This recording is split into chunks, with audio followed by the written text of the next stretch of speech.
ꯃꯌꯥꯝꯕꯨ ꯊꯣꯏꯕꯤ ꯀꯩꯁꯥꯝꯅ ꯇꯔꯥꯝꯅ ꯑꯣꯛꯆꯕꯒ ꯂꯣꯏꯅꯅ ꯈꯨꯔꯨꯝꯖꯔꯤ꯫ ꯉꯁꯤꯁꯨ ꯃꯍꯧꯁꯥꯒꯨꯝ ꯃꯌꯥꯝꯒꯤꯗꯃꯛꯇ ꯌꯥꯝꯅ ꯅꯨꯡꯉꯥꯏꯔꯕ ꯐꯨꯡꯒꯥ ꯋꯥꯔꯤ ꯑꯃ ꯄꯨꯗꯨꯅ ꯂꯥꯛꯆꯔꯤ꯫ ꯍꯧꯖꯤꯛ ꯃꯌꯥꯝ ꯄꯨꯟꯅ ꯋꯥꯔꯤ ꯑꯁꯤ ꯇꯥꯃꯤꯟꯅꯔꯁꯤ꯫ ꯊꯥꯏꯅ ꯃꯇꯝ ꯑꯃꯒꯤ ꯋꯥꯔꯤꯅꯤ꯫ ꯈꯨꯜ ꯑꯃꯈꯛꯇ ꯊꯣꯏꯕꯤ ꯀꯧꯕꯤ ꯅꯨꯄꯤ ꯑꯃ ꯂꯩꯔꯝꯃꯤ꯫ ꯃꯍꯥꯛ ꯂꯩꯁꯥꯕꯤꯅꯤ, ꯑꯗꯨꯕꯨ ꯊꯣꯏꯕꯤ ꯃꯁꯛ ꯃꯁꯥ ꯌꯥꯝꯅ ꯊꯤꯕ ꯅꯨꯄꯤ ꯑꯃ ꯍꯥꯏꯕꯗꯨ ꯑꯣꯏꯔꯝꯃꯤ꯫ ꯄꯥꯈꯪ ꯀꯅꯥꯝꯇꯅ ꯃꯍꯥꯛꯄꯨ ꯄꯥꯝꯗꯦ, ꯃꯍꯥꯛꯀꯤ ꯃꯐꯝꯗ ꯅꯨꯡꯁꯤ ꯍꯥꯏꯅ ꯑꯝꯇ ꯍꯥꯏꯔꯛꯇꯦ꯫ ꯃꯁꯤꯒꯤ ꯃꯍꯨꯠꯇ ꯂꯝꯕꯤ ꯂꯝꯖꯥꯎꯗ ꯊꯦꯡꯅꯕ ꯃꯇꯝꯗ ꯃꯍꯥꯛꯄꯨ ꯏꯇꯠ ꯇꯠꯇꯅ ꯂꯛꯅꯕꯅꯤ꯫ ꯑꯁꯨꯝꯅ ꯇꯧꯕꯁꯤ ꯊꯣꯏꯕꯤꯅ ꯌꯥꯝꯅ ꯁꯥꯎꯏ꯫ ꯊꯣꯏꯕꯤ ꯃꯌꯨꯝꯒꯤ ꯌꯦꯅꯈꯥꯗꯨꯗ ꯐꯝꯗꯨꯅ ꯋꯥꯈꯜ ꯈꯜꯂꯤ꯫ ꯑꯩ ꯑꯁꯤ ꯂꯩꯁꯥꯕꯤꯅꯤ, ꯑꯗꯨꯕꯨ ꯂꯩꯔꯥꯡ ꯑꯩꯅ ꯁꯥꯠꯂꯤꯕ ꯃꯥꯏꯀꯩ ꯑꯁꯤꯗꯗꯤ ꯈꯣꯏꯃꯨ ꯑꯣꯏꯕ ꯀꯅꯥꯝꯇꯅ ꯂꯥꯛꯇꯨꯅ ꯉꯪꯂꯠ꯭ꯔꯦ꯫ ꯑꯩꯒꯤ ꯃꯄꯣꯛ ꯑꯁꯤ ꯀꯔꯤꯅꯣ? ꯍꯦ ꯂꯥꯏ,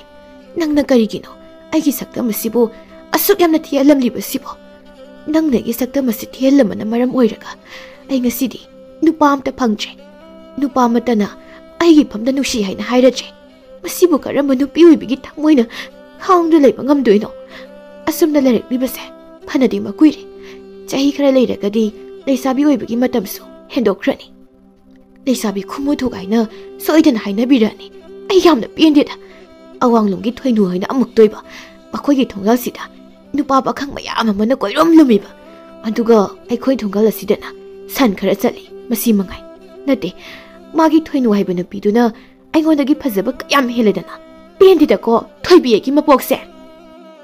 ꯊꯣꯏꯕꯤꯅ ꯃꯃꯤꯠ ꯑꯗꯨꯅ ꯌꯦꯅꯈꯥꯔꯣꯝꯗ ꯍꯥꯏꯐꯦꯠ ꯌꯦꯡꯊꯣꯛꯏ꯫ ꯌꯦꯅꯈꯥ ꯑꯗꯣꯝꯗ ꯐꯨꯒꯥꯏꯅ ꯁꯥꯠꯂꯤꯕ ꯁꯟꯊꯤꯔꯩ ꯂꯩꯔꯥꯡ ꯑꯗꯨꯕꯨ ꯃꯍꯥꯛꯅ ꯍꯦꯛ ꯎꯔꯝꯃꯤ꯫ ꯐꯝꯂꯤꯕꯗ ꯍꯧꯒꯠꯇꯨꯅ ꯂꯩ ꯑꯗꯨꯒꯤ ꯃꯅꯥꯛꯇ ꯆꯪꯁꯤꯜꯂꯤ꯫ ꯂꯩ ꯑꯗꯨꯕꯨ ꯃꯈꯨꯅ ꯁꯣꯛꯇꯨꯅ ꯃꯆꯤꯟꯕꯥꯅ ꯑꯁꯨꯝꯅ ꯍꯥꯏꯖꯩ: ꯍꯥꯗ ꯁꯤꯡꯒꯦꯜ ꯁꯟꯊꯤꯔꯩ, ꯑꯩꯒꯤ ꯃꯄꯣꯛ ꯑꯁꯤꯁꯨ ꯅꯪꯒ ꯆꯞ ꯃꯥꯟꯅꯔꯦ꯫ ꯅꯪꯒꯨꯝꯅ ꯑꯩꯁꯨ ꯀꯅꯥꯝꯇꯅ ꯆꯤꯡꯅꯤꯡꯗ꯭ꯔꯦ꯫ ꯑꯩꯒꯤ ꯃꯄꯣꯛꯁꯤ ꯌꯥꯝꯅ ꯇꯣꯜꯂꯦ꯫ ꯅꯪꯗꯤ ꯑꯩꯒꯤ ꯑꯋꯥꯕꯁꯦ ꯁꯣꯏꯗꯅ ꯈꯪꯂꯝꯒꯅꯤ꯫ ꯑꯗꯨꯅ ꯅꯪꯅ ꯅꯪꯒꯤ ꯅꯨꯡꯁꯤꯔꯕ ꯂꯩꯅꯝ ꯑꯗꯨꯕꯨ ꯂꯩꯀꯥꯏ ꯑꯁꯤꯃ ꯁꯤꯟꯕ ꯊꯨꯡꯅ ꯀꯣꯏꯌꯦꯟ ꯌꯦꯜꯂꯨ꯫ ꯅꯪꯒꯤ ꯂꯩꯅꯝꯗ ꯉꯥꯎꯗꯨꯅ ꯄꯥꯏꯔꯛꯄ ꯈꯣꯏꯃꯨꯁꯤꯡ ꯑꯗꯣ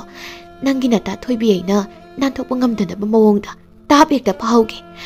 ꯑꯩꯒꯤ ꯑꯁꯨꯛ ꯋꯥꯕ ꯃꯇꯧ ꯑꯁꯤꯕꯨ ꯅꯪꯕꯨ ꯌꯦꯡꯕ ꯉꯝꯂꯤꯕ꯭ꯔꯣ? ꯃꯍꯥꯛꯅ ꯁꯨꯝꯅ ꯍꯦꯛ ꯍꯥꯏꯕꯒ ꯁꯟꯊꯤꯔꯩ ꯂꯩꯔꯥꯡ ꯑꯃꯗ ꯑꯃꯨꯕ ꯈꯣꯏꯃꯨ ꯑꯃꯅ ꯉꯔꯪ ꯉꯔꯪ ꯉꯪꯗꯨꯅ ꯄꯥꯏꯔꯛꯏ꯫ ꯃꯗꯨꯗ ꯊꯣꯏꯕꯤꯅ: ꯀꯌꯥꯗꯅꯣ ꯌꯦꯡꯉꯨꯅꯦ, ꯑꯩꯅ ꯍꯥꯏꯕꯗꯤ ꯅꯪꯒꯤ ꯂꯩꯅꯝꯅ ꯄꯥꯈꯪ ꯑꯣꯏꯕ ꯀꯌꯥꯒꯤ ꯊꯃꯣꯏꯕꯨ ꯁꯨꯝꯍꯠꯍꯟꯗꯨꯅ ꯃꯐꯝ ꯑꯁꯤ ꯇꯝꯅ ꯄꯨꯔꯛꯎ ꯍꯥꯏꯕꯅꯤ꯫ ꯃꯁꯤꯒꯤ ꯑꯃꯨꯕ ꯈꯣꯏꯃꯨꯁꯦ ꯄꯥꯏꯔꯛꯂꯒ ꯑꯩꯉꯣꯟꯗ ꯀꯔꯤ ꯀꯥꯟꯅꯗꯣꯏꯕ? ꯅꯪꯁꯨ ꯑꯩꯒꯤ ꯏꯇꯧꯁꯤꯗ ꯂꯛꯅꯔꯤꯕ ꯁꯣꯏꯗꯅ ꯑꯣꯏꯒꯅꯤ, ꯑꯩ ꯈꯪꯏ꯫ ꯑꯁꯤ ꯍꯥꯏꯗꯨꯅ ꯃꯐꯝ ꯑꯗꯨꯗꯒꯤ ꯑꯃꯨꯛ ꯊꯣꯛꯂꯛꯏ꯫ ꯑꯗꯨꯒ ꯃꯍꯥꯛꯀꯤ ꯍꯥꯟꯅꯒꯤ ꯐꯝꯐꯝ ꯑꯗꯨꯗ ꯑꯃꯨꯛ ꯐꯝꯊꯩ꯫ ꯑꯃꯨꯛ ꯋꯥꯈꯜ ꯇꯧꯏ꯫ ꯑꯩꯒꯤ ꯏꯃꯥꯅꯤ ꯍꯥꯏꯗꯨꯅ ꯑꯃ ꯂꯩꯔꯤꯕꯁꯤꯁꯨ ꯀꯔꯤꯁꯨ ꯋꯥꯈꯜ ꯇꯥꯗꯦ꯫ ꯃꯆꯥ ꯑꯩꯁꯦ ꯂꯩꯁꯥꯕꯤꯅꯤ ꯍꯥꯏꯕ ꯀꯥꯎꯔ ꯃꯥꯜꯂꯦ꯫ ꯂꯩꯁꯥꯕꯤ ꯃꯆꯥ ꯑꯩꯁꯦ ꯃꯁꯛ ꯊꯤꯃꯟꯕꯅ ꯃꯔꯝ ꯑꯣꯏꯗꯨꯅ ꯄꯥꯈꯪ ꯀꯅꯥꯝꯇꯅ ꯅꯨꯡꯁꯤ ꯍꯥꯏꯕꯤꯔꯛꯇ꯭ꯔꯦ ꯍꯥꯏꯔꯤꯕꯁꯦ ꯃꯍꯥꯛꯁꯨ ꯍꯦꯟꯗꯣꯛꯅ ꯈꯪꯂꯤꯕꯅꯤ꯫ ꯑꯗꯨ ꯑꯣꯏꯕ ꯇꯥꯔꯕꯗꯤ ꯃꯃꯥ ꯑꯃ ꯑꯣꯏꯅ ꯃꯌꯥ ꯅꯨꯄꯥ ꯐꯖꯕ ꯑꯃ ꯊꯤꯕ ꯁꯤꯟꯕꯤꯕ ꯌꯥꯏ ꯍꯥꯏꯕꯅꯤꯗ꯫ ꯑꯩꯈꯣꯏ ꯏꯃꯥꯁꯦ ꯋꯥ ꯌꯥꯝꯅ ꯈꯪꯃꯟꯗꯦ꯫ ꯃꯆꯥꯒꯤ ꯊꯃꯣꯏꯒꯤ ꯑꯋꯥꯕꯁꯦ ꯀꯔꯤꯁꯨ ꯈꯪꯕꯤꯗꯦ꯫ ꯃꯤꯒꯤ ꯃꯃꯥꯗꯤ ꯌꯥꯝꯅ ꯐꯩ꯫ ꯑꯐꯕ ꯅꯨꯄꯥ ꯑꯃ ꯂꯩꯕꯒ ꯃꯆꯥꯅꯨꯄꯤ ꯑꯣꯏꯅꯕ ꯍꯦꯛꯇ ꯐꯥꯎꯅꯕ ꯍꯣꯠꯅꯩ꯫ ꯑꯗꯨꯕꯨ ꯑꯩꯈꯣꯏꯒꯤꯗꯤ ꯀꯗꯥꯏ? ꯀꯩꯊꯦꯜꯗ ꯃꯥꯒꯤ ꯉꯥꯔꯤꯁꯤꯡꯗꯣ ꯑꯗꯨꯗ ꯌꯣꯟꯅꯕ ꯑꯗꯨ ꯈꯛꯇꯅꯤ ꯃꯥꯅ ꯍꯣꯠꯅꯔꯒ ꯂꯩꯔꯤꯁꯦ꯫ ꯇꯥꯟꯖꯥꯁꯤꯗ ꯃꯅꯤꯡꯊꯣꯡ ꯑꯗꯣꯝꯗ ꯂꯥꯡꯂꯦꯟ ꯀꯧꯕꯤ ꯅꯨꯄꯤ ꯑꯃ ꯆꯪꯂꯛꯏ꯫ ꯂꯥꯡꯂꯦꯟꯅ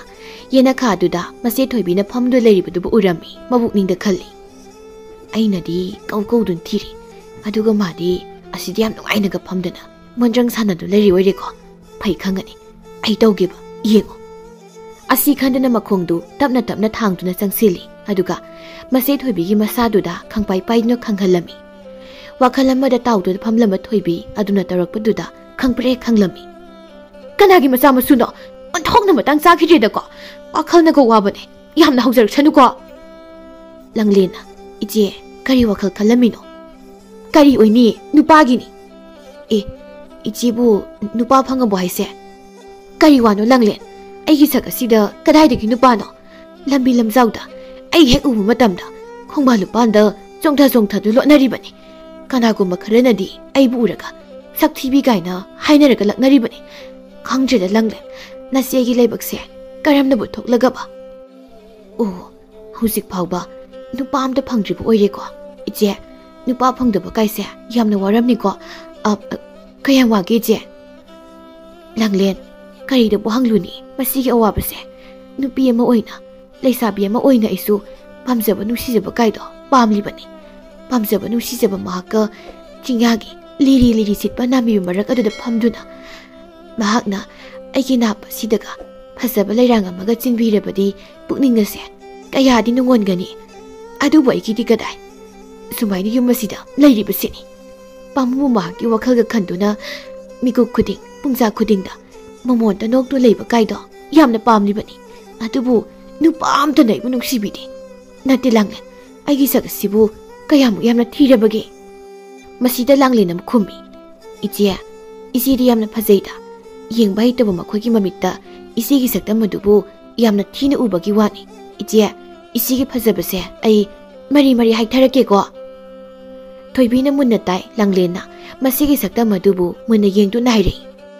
ꯐꯧ ꯁꯪꯕꯥꯏ ꯑꯊꯟꯕ ꯉꯥꯔꯤ ꯄꯔꯦꯡ ꯑꯆꯨꯝꯕ ꯀꯥꯏꯗꯣ ꯏꯆꯦꯒꯤ ꯐꯖꯕꯗ ꯂꯣꯏꯅ ꯂꯩꯍꯧꯔꯅꯤ ꯆꯨꯖꯥꯛ ꯃꯁꯝꯒꯨꯝ ꯇꯨꯔꯨ ꯇꯨꯔꯨ ꯈꯣꯏꯕꯤ ꯁꯝꯂꯥꯡꯅꯤ ꯁꯥꯏꯅꯣꯟ ꯑꯗꯨꯅ ꯂꯥꯏꯕꯛꯇꯤ ꯀꯨꯞꯄ ꯐꯪꯗ ꯐꯟꯒꯠꯂꯒ ꯂꯩꯕꯅꯤꯗꯣ ꯄꯤꯁꯨꯝ ꯍꯥꯏꯔꯦ ꯍꯧꯔꯤꯔꯥ ꯍꯧꯗ꯭ꯔꯤꯔꯁꯨ ꯈꯪꯗꯦ ꯅꯃꯤꯠ ꯍꯥꯏꯔꯦ ꯇꯨꯝꯕ ꯍꯧꯒꯠꯂꯛꯄꯒꯤ ꯏꯄꯣꯝ ꯄꯣꯝꯕ ꯒꯨꯝꯃꯤꯗꯣ ꯊꯣꯏꯕꯤꯅ ꯁꯠ ꯍꯥꯏ ꯌꯥꯔꯦ ꯇꯣꯛꯍꯧꯔꯣ ꯅꯪꯒꯤꯗꯣ ꯑꯩ ꯁꯥꯎꯔꯛꯇ꯭ꯔꯤꯉꯩꯗ ꯃꯇꯥꯡ ꯑꯗꯨꯋꯥꯏꯗꯅꯦ ꯅꯪ ꯂꯦꯞꯍꯧꯔꯣ ꯇꯣꯛꯍꯧꯔꯣ ꯍꯥꯏꯁꯤꯅꯤ ꯌꯥꯔꯕ꯭ꯔꯅꯤ ꯏꯆꯦ ꯈꯔꯒ ꯁꯩꯊꯥꯗꯨꯅ ꯍꯥꯏꯔꯛꯈꯤꯒꯦ ꯅꯪꯒꯤꯁꯤ ꯑꯩꯕꯨ ꯀꯔꯦꯝꯅꯕ ꯂꯥꯛꯂꯤꯕ꯭ꯔꯣ ꯍꯥ ꯅꯠꯇꯦꯗ ꯑꯩꯗꯤ ꯊꯕꯛ ꯑꯃꯒꯤ ꯂꯥꯛꯄꯅꯤ ꯀꯔꯤ ꯊꯕꯛꯅꯣ ꯁꯠ ꯍꯥꯏꯌꯨ ꯑꯗꯨꯒ ꯁꯠ ꯆꯠꯈꯣ ꯑꯩꯈꯣꯏ ꯏꯆꯦꯁꯦ ꯌꯥꯝ ꯁꯥꯎꯏꯅ ꯍꯣꯏ ꯏꯆꯦ ꯐꯖꯕꯤ ꯂꯩꯁꯥꯕꯤꯅꯕꯨ ꯑꯗꯨꯛ ꯌꯥꯝꯅ ꯁꯧ ꯁꯧ ꯂꯥꯎꯔꯕꯗꯤ ꯀꯗꯥꯏꯗꯒꯤ ꯅꯨꯄꯥꯅ ꯄꯥꯝꯕꯤꯒꯅꯤ ꯏꯆꯦ ꯅꯪꯁꯦ ꯂꯩꯁꯥꯕꯤꯅꯤꯗ ꯍꯥꯏꯔꯒ ꯂꯩꯁꯥꯕꯤꯒꯤ ꯁꯥꯖꯠ ꯑꯝꯇꯗꯤ ꯆꯠꯇꯦ ꯀꯔꯤ ꯍꯥꯏꯕ ꯑꯩꯁꯦ ꯂꯩꯁꯥꯕꯤ ꯑꯃꯒꯤ ꯁꯥꯖꯠ ꯆꯠꯇꯦ ꯍꯥꯏꯕ ꯂꯥꯡꯂꯦꯟ ꯂꯩꯁꯥꯕꯤ ꯑꯃ ꯑꯣꯏꯔꯕꯗꯤ ꯀꯔꯤ ꯀꯔꯤ ꯇꯧꯒꯅꯤ ꯅꯪ ꯈꯪꯅꯕꯗꯤ ꯏꯆꯦ ꯑꯩꯉꯣꯟꯗ ꯑꯝꯇ ꯍꯥꯏꯌꯨꯁꯤ ꯑꯩꯈꯣꯏ ꯏꯃꯥꯅ ꯑꯩꯉꯣꯟꯗꯗꯤ ꯌꯥꯝꯅ ꯍꯥꯏꯕꯤ ꯑꯗꯨꯕꯨ ꯍꯧꯖꯤꯛ ꯐꯥꯎꯕꯒꯤꯗꯤ ꯑꯩ ꯑꯁꯦ ꯂꯩꯁꯥꯕꯤ ꯃꯄꯨꯡ ꯐꯥꯗ꯭ꯔꯤ ꯑꯗꯨꯅ ꯇꯨꯃꯤꯟꯅ ꯑꯗꯨꯝ ꯂꯩꯁꯤꯟꯕꯒꯤ ꯋꯥꯅꯤ ꯏꯆꯦꯅ ꯈꯪꯅꯤꯡꯂꯕꯅꯤꯅ ꯏꯃꯥꯅ ꯍꯥꯏꯕꯤꯕꯁꯤꯡꯗꯣ ꯑꯩ ꯂꯣꯏꯅ ꯍꯥꯏꯔꯛꯀꯦꯀꯣ ꯑꯁꯤ ꯍꯥꯏꯗꯨꯅ ꯂꯥꯡꯂꯦꯟꯅ ꯍꯥꯏꯔꯛꯏ ꯅꯨꯄꯤ ꯍꯥꯏꯕꯁꯤꯗꯤ ꯌꯥꯝꯅ ꯏꯪ ꯇꯞꯀꯗꯕꯅꯤ ꯏꯪ ꯇꯞꯄ ꯂꯤꯔꯤ ꯈꯣꯏꯔꯤꯕꯁꯤꯅ ꯅꯨꯄꯤꯒꯤ ꯑꯁꯦꯡꯕ ꯃꯒꯨꯜꯅꯤ ꯐꯅ ꯁꯥꯎꯅꯤꯡꯕ ꯇꯥꯔꯕꯁꯨ ꯄꯨꯛꯅꯤꯡ ꯑꯗꯨ ꯐꯥꯖꯤꯟꯗꯨꯅ ꯑꯁꯥꯎꯕꯗꯣ ꯐꯥꯖꯤꯟꯕ ꯇꯥꯏ ꯐꯅ ꯁꯥꯎꯅꯤꯡꯂꯕꯁꯨ ꯃꯥꯏꯊꯣꯡꯗ ꯃꯣꯃꯣꯟ ꯃꯣꯅꯣꯛꯇꯨꯅ ꯂꯩꯕ ꯉꯝꯒꯗꯕꯅꯤ ꯃꯁꯤ ꯑꯣꯏꯔꯕꯗꯤ ꯅꯄꯨꯔꯣꯏꯕꯅꯁꯨ ꯅꯨꯡꯁꯤꯕꯤꯕ ꯌꯥꯝꯅ ꯍꯦꯟꯒꯅꯤ ꯑꯗꯨꯒꯅꯦ ꯏꯆꯦ ꯐꯖꯕ ꯄꯥꯝꯗꯕ ꯃꯤꯑꯣꯏ ꯑꯝꯇ ꯂꯩꯇꯦ ꯅꯪꯁꯨ ꯄꯥꯝꯂꯝꯒꯅꯤ ꯑꯩꯁꯨ ꯄꯥꯝꯃꯤ ꯑꯗꯨꯕꯨ ꯐꯖꯕ ꯉꯥꯛꯇꯅ ꯃꯤꯒꯤ ꯃꯁꯛ ꯂꯦꯞꯄ ꯍꯧꯅꯗꯦ ꯀꯣꯀꯤꯜ ꯍꯥꯏꯕꯤ ꯆꯦꯛꯂꯥꯗꯣ ꯃꯁꯛ ꯎꯔꯕ ꯅꯠꯇ꯭ꯔꯣ ꯃꯁꯛꯅ ꯀꯝꯗꯧꯏ ꯑꯗꯨꯒ ꯃꯥꯒꯤ ꯈꯣꯟꯖꯦꯜ ꯑꯗꯨꯅ ꯀꯝꯗꯧꯏ ꯈꯦꯠꯅꯔꯤꯕꯗꯨꯅꯤ ꯃꯤ ꯑꯃꯒ ꯀꯩꯗꯧꯅꯨꯡꯗ ꯈꯛ ꯆꯥꯡꯗꯝꯅꯕ ꯌꯥꯔꯣꯏ ꯊꯣꯛꯂꯤꯕ ꯊꯥꯖꯁꯤꯒ ꯅꯨꯃꯤꯠ ꯑꯁꯤꯒ ꯆꯥꯡꯗꯝꯅꯔꯨꯕ ꯍꯧꯅꯗꯦ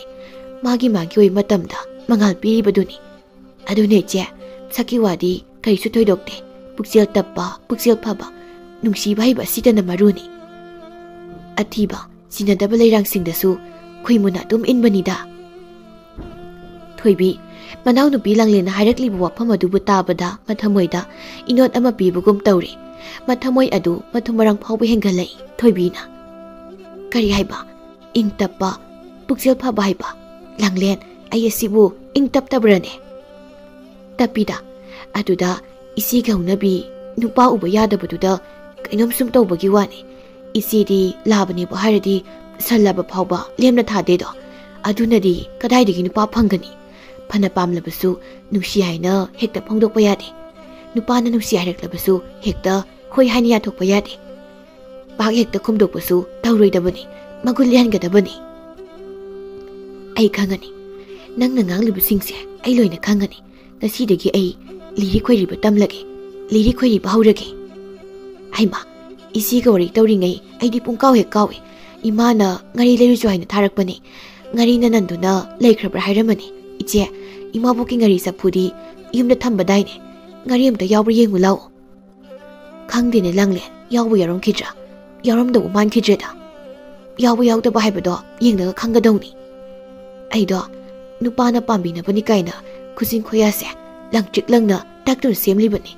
ꯑꯩꯒꯤ ꯇꯅꯧꯕꯤ ꯈꯨꯠꯁꯥꯁꯤꯅ ꯉꯥꯔꯤꯒ ꯄꯥꯏꯕ ꯉꯝꯖꯔꯔꯣꯏꯗ ꯍꯣꯏ ꯏꯆꯦ ꯐꯖꯕꯤ ꯅꯨꯄꯥ ꯐꯪꯒꯦ ꯍꯥꯏꯔꯕꯗꯤ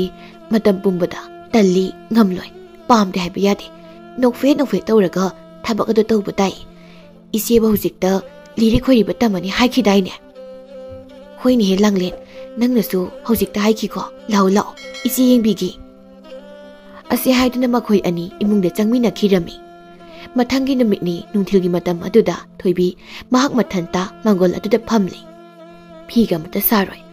ꯀꯔꯤ ꯀꯥꯟꯅꯒꯅꯤ ꯑꯩꯅ ꯐꯤ ꯁꯥꯔꯒ ꯍꯌꯦꯡ ꯑꯩ ꯂꯨꯍꯣꯡꯕ ꯀꯥꯟꯗ ꯅꯨꯄꯥ ꯃꯌꯨꯝꯗ ꯄꯨꯗꯨꯅ ꯆꯠꯅꯕꯅꯤ ꯍꯥꯏꯗꯨꯅ ꯑꯩꯅ ꯁꯥꯖꯤꯜꯂꯤꯕ ꯐꯤ ꯐꯅꯦꯛꯁꯦ ꯀꯌꯥꯗꯤ ꯌꯥꯝꯃꯦ ꯌꯥꯝꯃꯟꯗꯅ ꯎꯄꯨꯁꯤ ꯆꯟꯗ꯭ꯔꯦ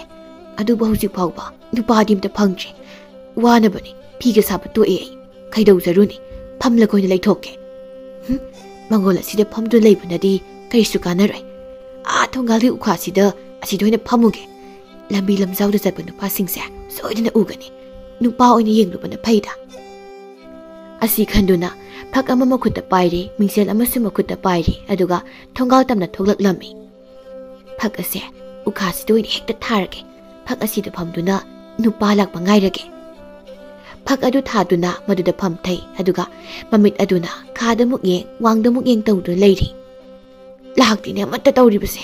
ꯑꯃꯇꯪ ꯑꯣꯏꯔꯕꯁꯨ ꯂꯥꯛꯄꯨ ꯂꯥꯛꯂꯕꯗꯤ ꯊꯣꯏꯕꯤ ꯑꯩꯅ ꯏꯔꯥꯡ ꯍꯦꯛꯇ ꯇꯧꯁꯤꯟꯒꯦ ꯍꯥꯏꯕꯕꯨ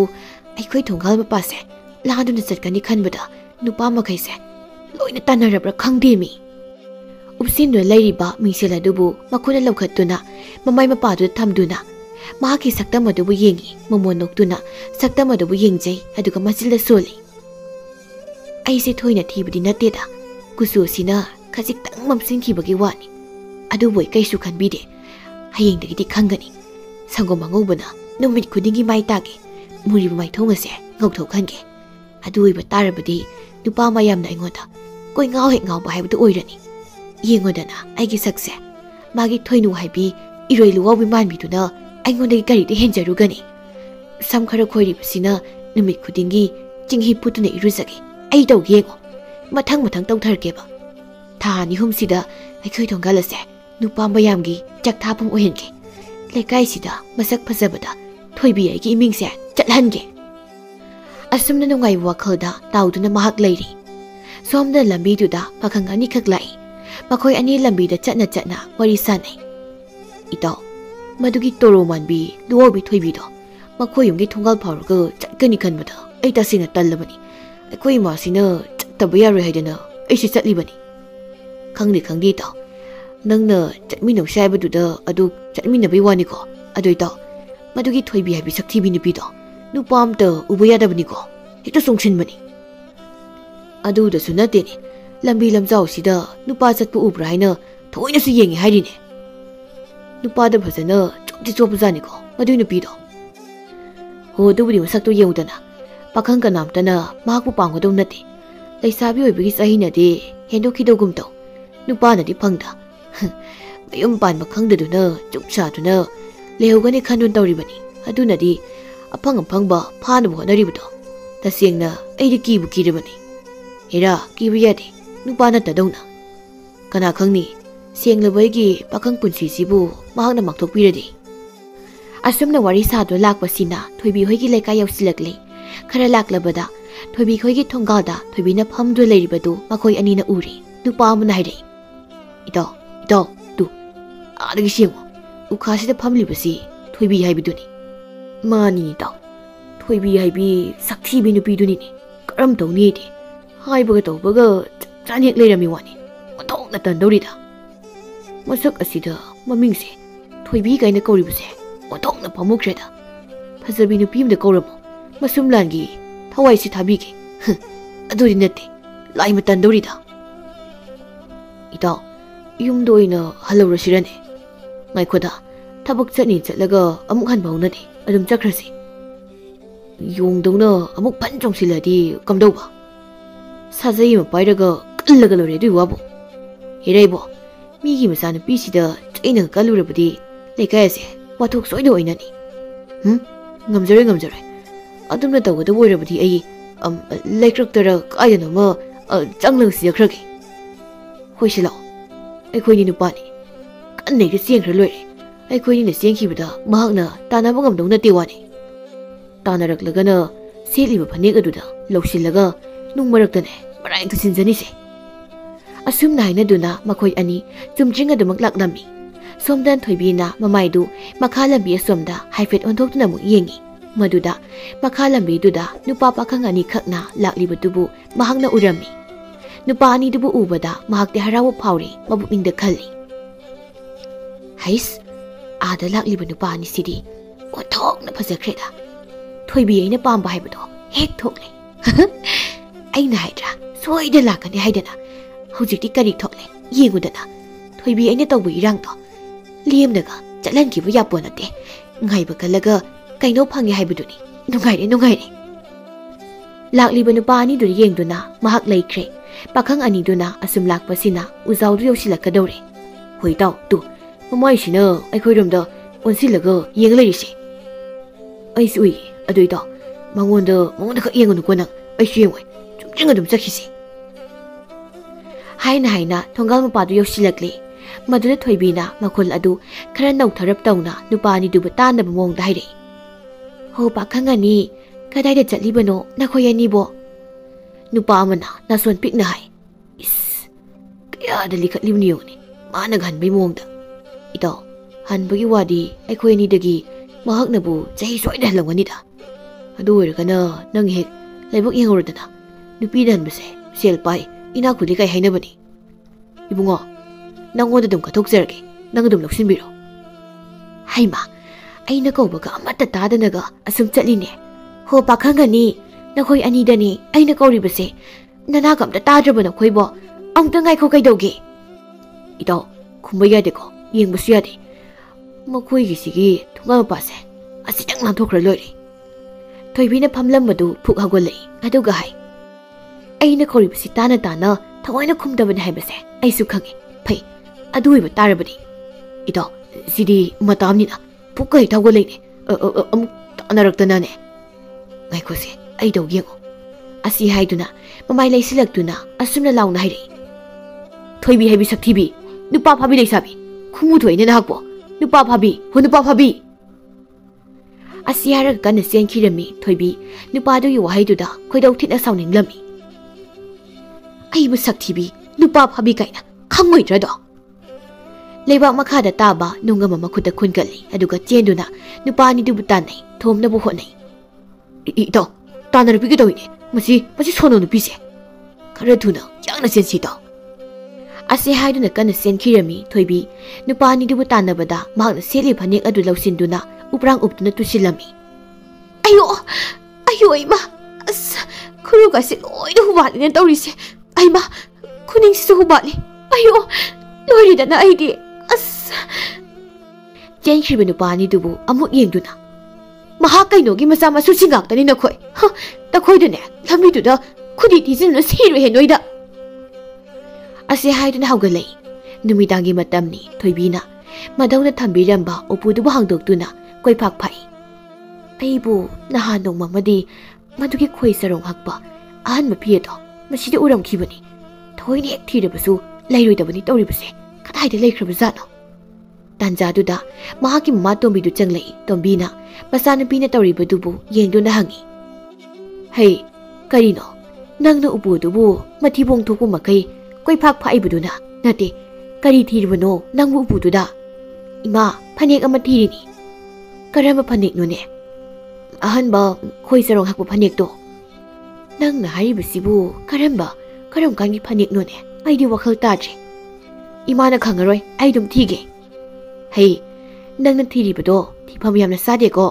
nataugi upu duda maduda natrabadi phanek tubu thifam leitrabro upu sita thijadi imagi ngari na pham kharum duda ai thiru za hairo kaya donu yengone mase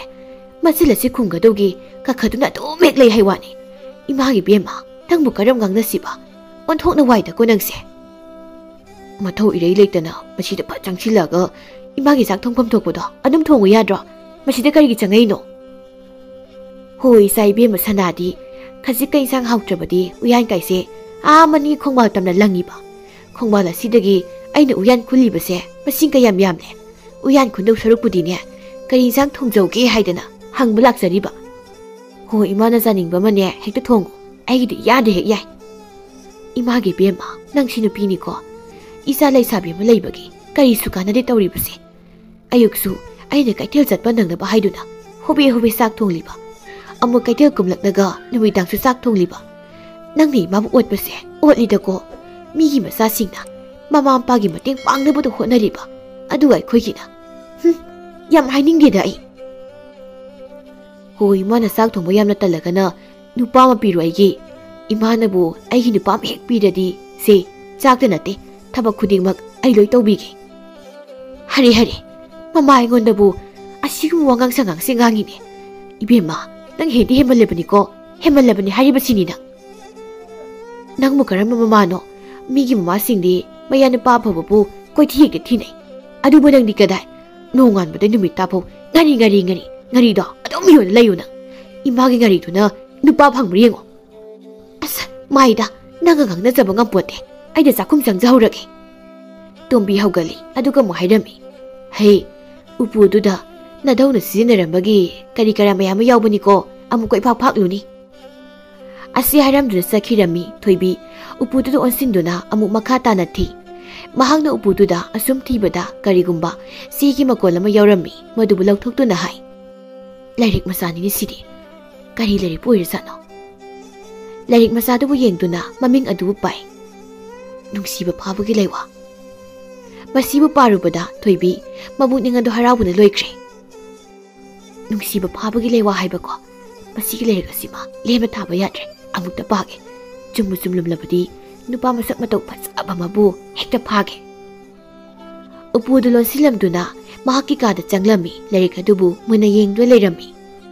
numidangi sak sarba matungni tombisu phamung sangduna tungkre thoibidi tumma yadraduna leiri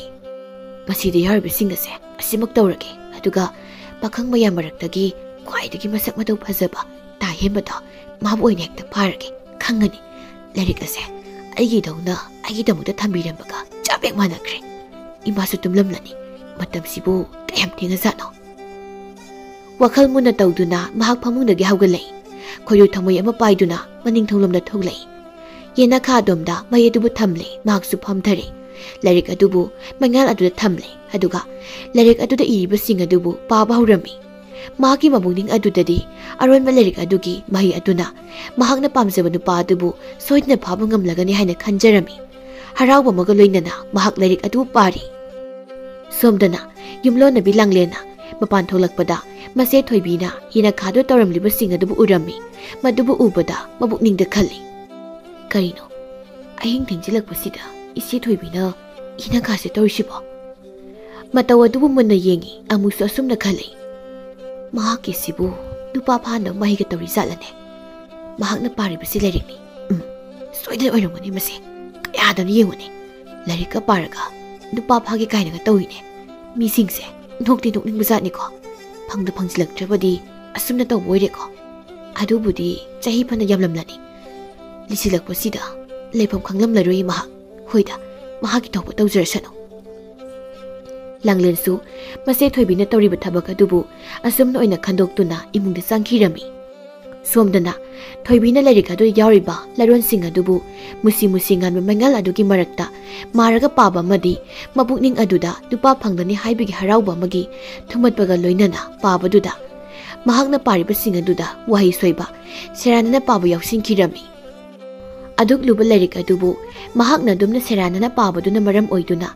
ikhang haudana masadu phungalaklami lairik adudagi maikhu angauba kaya makakalaklami maikuduna mahaki masa pumba loini yomsingkhirami adumna ngehak tawramlaga thoibidu sikhirami ningjaba khudingmak manglan oidun tokhirami taning malabadi lektan to ihaibadu mangona thokli thoibi ahinga duda dumak siri mathangi numitni tombina yena khaduda taduna lairiba masanupigi asibak sanga dubu konduna kapcherami mahakna tengthana kapagi khonjela dubu yumlona miyoisingna su taraduna laknarami mayamsu loina kapnarami mayam marakaduda langlensu yawri langlena mase thoibigi asibak sanga dubu yengduna masina soli ngarangni ko isi na mapa masili hawbado oh isi thoibigi aronba lewa asidi asumna sibagi mahi oiramle ko mahaksu masibu kogduna kapcherami